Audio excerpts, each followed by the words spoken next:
మరి రియల్ ఎస్టేట్‌లో మోసాలుండవా? మోసపోయేటోడు ఉన్నన్ని రోజులు మోసాలు ఉంటాయి సార్. మరి మనం మీరెప్పుడు మోసాలు పాల్పడలేదా? మోసపోలేదంటారా? మోసం చేయలేదంటారా? మోసం చేయలేదా అంట? చేయలేదు సార్ నేను. హుహు. నా దగ్గర ఒక్కడిని తీసుకురారు మోసపోయినా. నేను పెద్ద బిజినెస్ కూడా కాదు సార్. హ్మ్. నాది రియల్ ఎస్టేట్ ఎట్లుంటదంటే సార్, ఓ ల్యాండ్ తీసుకోవాలి. ఒక కొండ, ఓ వంపు ఉన్నదాన్ని చూసి దాంట్లో ఓ మిషన్ జేసీబీ ఇడిచిపెట్టాలి, ఓ హిటాచీ ఇడిచిపెట్టాలి, దాన్ని లెవెల్ చేయాలి. సెకండ్ బిట్ కొనాలి, ఫస్ట్ బిట్ ఇంకో రూ. 10 ఎక్కువ కొనాలి. ఇది అది కలిపి అచ్చా! అచ్చా! ఫస్ట్ బిట్ చేసి అమ్మాలి. అంటే వాల్యూ యాడ్ చేస్తాను నేను. హుహు. ఏదో ఊపులో అమ్ముకోవాలి, పైసలు అచ్చా! తీసుకోవాలి. డెవలప్‌మెంట్ చేయాలి, అమ్మాలి, ఆ డబ్బులు ఆ! తీసుకోవాలి. ఆ! అంతే అక్కడ అంతే. హ్మ్. దాన్ని ఇంకో సైటు తీసుకుంటాం. దాని సైటు పెద్ద సైట్ ఉంటే మంచి రేట్ వస్తది. చిన్నయి 4 సైట్లు తీసుకుంటాం. ఓసారి ఏమైతది 3 సైట్లు, 4 సైట్లు తీసుకుంటాం. ఐదో సైట్ అమ్మడు. అరే పక్కకి ఇంకో పొలం కొనిస్తాం. ఏమున్నది సార్? హ్మ్.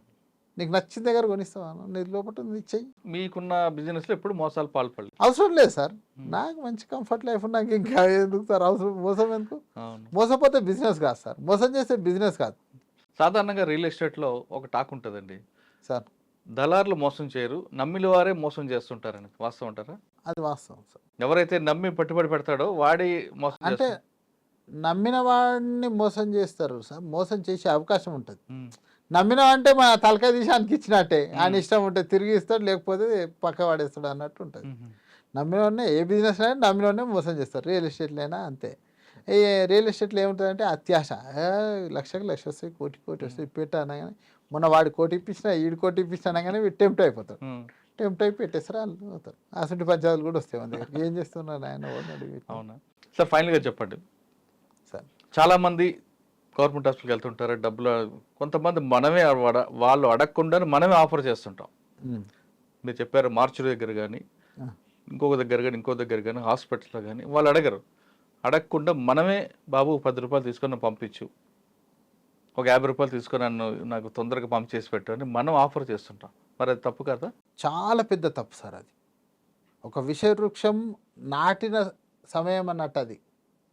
ఆ 100 ఆడిస్తే లాస్ట్‌కి ఆయన రిటైర్మెంట్‌కి అది ఎన్ని వేలు అవుతుందో తెలవదు. దానికి ఈడే బాధ్యత వహించాలి. మేము ఓ రోజు సార్, ఇప్పుడు నాకున్న కంఫర్ట్ లైఫ్‌కి రూ. 100 లెక్క కాదు. మా ఫ్రెండ్ వాళ్ళ డ్రైవర్ చెల్లె చనిపోయింది. కాల్చుకొని ఏదో అత్తగారి ఇంటికాడ చచ్చిపోతే ఉస్మానియాల పోస్ట్‌మార్టం అయిపోయింది. మార్చిరీలో రూపాయి ఇయ్యలే. చెల్లె అన్నం పోలీసులకి ఇయ్యలే, ఎవరికీ ఇయ్యలేదు. అయితే ఆ వ్యాన్ వాడు వచ్చి అడిగిండు. ఇప్పుడు ఇది ఫ్రీ ఉంది కదా సార్, అవును. బండి తీసుకెళ్ళేది. ఆ ప్రైవేట్ వాడు ఉంటాడు రెడీగా ఉస్మానియాలా. लेके जाते हैं, अरे गवर्नमेंट का है ना जी అని మేము. హ్మ్. ऐसा आए तो लेके जाओ, नहीं आए तो हमारा कार्ड ले लो అని అన్నాడు. హ్మ్. అన్న ఇంత కాన్ఫిడెన్స్‌తో ఉండంటే ఈ లింక్ గట్టిగా ఉందా అని మేము అనుకున్నాం. హ్మ్. అనుకున్నాక పోలీసు వాళ్ళు నడితే అంటే వాళ్ళు మాకు తెలియదనే మార్చాను. అది ఫ్రీ ఉంటుంది అంటే ఏదో నంబర్ రూమ్ నంబర్ 9 ఏదో చెప్పిర్రు సార్.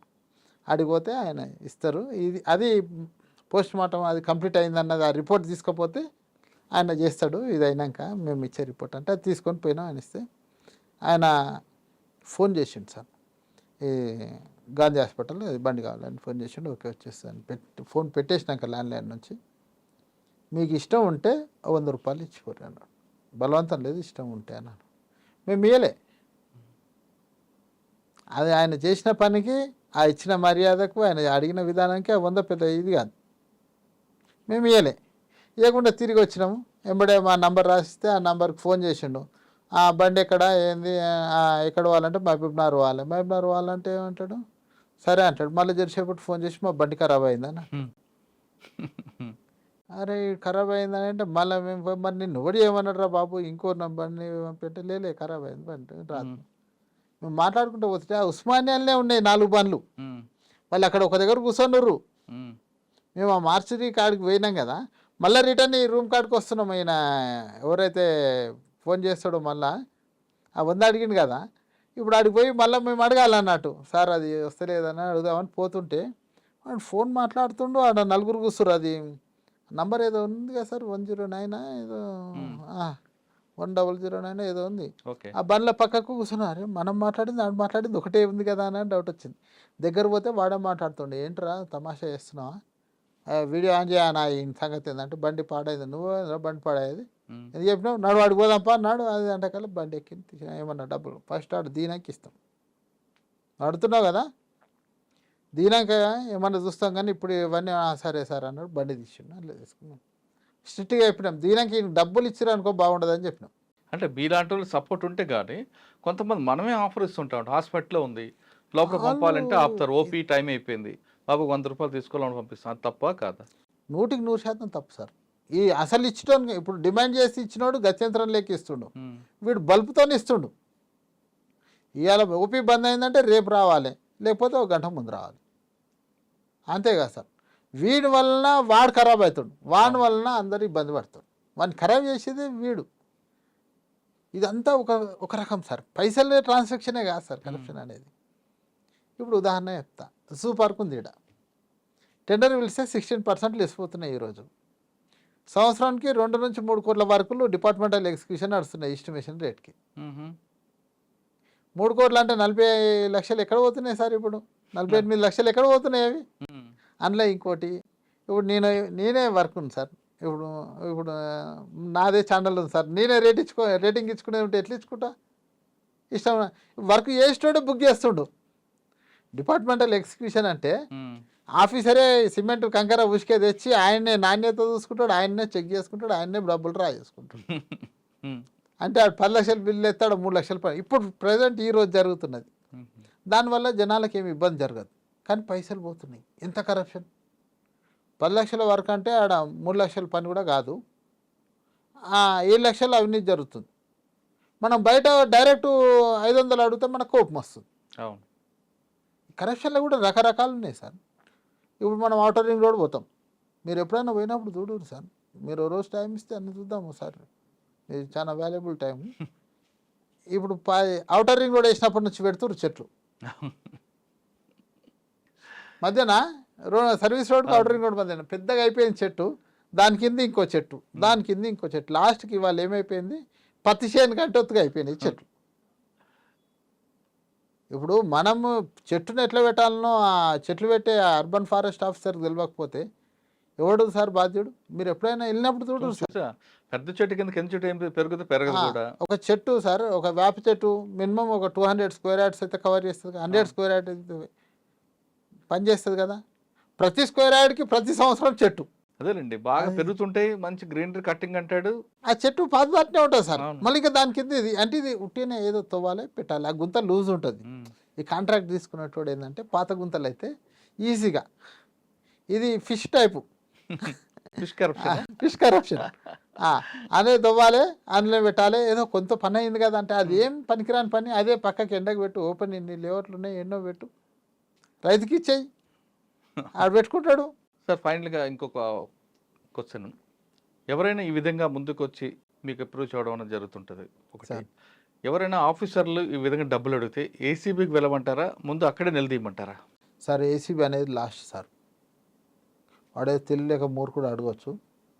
ఫస్ట్ అంటే యాటిట్యూడ్ బట్టి ఏసీబీకి పోవాలి మనం, కానీ ఏదైనా అయితే డైరెక్ట్ ఏసీబీకి పోవాలి సార్. కానీ ఫస్ట్ మనం వాడు అడగాలి, పై అధికారికి చెప్పాలి సార్, సగం తగ్గిపోతుంది ఆడ. ఉమ్. వాడు కూడా కరప్టెడ్ ఉండని, కానీ అవునా తీసుకుంటాం మన అయితే అన్నాడు. అవును. అరే అట్లా జరిగిందా, సరే నేను మాట్లాడతా పో అంటాడు. తర్వాత చెప్తాడు, అరే వాడిని నిలగొట్టు చేసి అని అంటాడు. ఇప్పుడు కింద ఇప్పుడు ఎంఆర్ఓ ఉంది సార్, ఏమన్నా కింద మీద చేసి చెప్తే అనుకోరు, ఆర్డీఓ దగ్గర పోయినాం అనుకో సార్, లొల్లి పెట్టినాం అనుకో, ఏం సార్ ఇదే న్యాయం ఉన్నది, ఇది ఈయన ఉన్నది, ఇది పాత పాస్బుక్లో ఈ పేరు ఉంటే ఈ పేరు, మళ్ళీ పైసలు ఆడుతాడేం సార్ అంటే పైసలు ఎందుకు అడిగి నాయన ఆటుటాను. ఇద్దరికి కనెక్షన్ ఉన్నా సరే ముందు పని చేసి పంపించేయి ఏంది అని అంటాడు. ఆడనే పని తీసుకు అక్కడే నిలదీయాలంటారు. నిలదీయాలి సార్. ఏసీపీకి సార్ మనకు రోడ్ మీద యాక్సిడెంట్ కాగానే 108కి కాల్ చేస్తున్నాం సార్. ఇప్పుడు ఇది మధ్యన వచ్చిన నంబరు, ఫస్ట్ నుంచి వచ్చింది కాదు, 100 ఫస్ట్ నుంచి వచ్చింది. 1064 కాల్ చేయాలి సార్. డబ్బులు అడిగితే 1064 కాల్ చేయాలి. సార్ వాళ్ళు వస్తారు, ఏం చేయాలో చూస్తారు. మనకేం కోపం తాపం ఉండొచ్చు, వాళ్ళకి ఉండదు కదా సార్. ఉండదు. వాళ్ళు ఫస్ట్ మన ఫైల్ జెన్యూన్ ఉండాలంటారు, వాళ్ళది చూస్తారు, వాళ్ళ బ్యాక్గ్రౌండ్ చూస్తారు, కథ ఏంది, కార్ఖానా ఏంది, నేను ఏడేసి నేను కదా అంత చూసినాకనే దిగుతారు. మనం నిలదీస్తుంటే ఏదో నోరు ఉందని భయపడి కూడా చేస్తూ అవసరం లేదు. 90% జనాలు కూడా ఏంటంటే పై అధికారికి ఎవడు పోతాడులే, నిజమేమన్నా తప్పు ఉందేమో అని అంటాడు.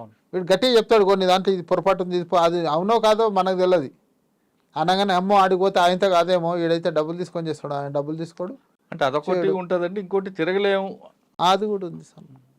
తిరగలేమన్నది ఉంది.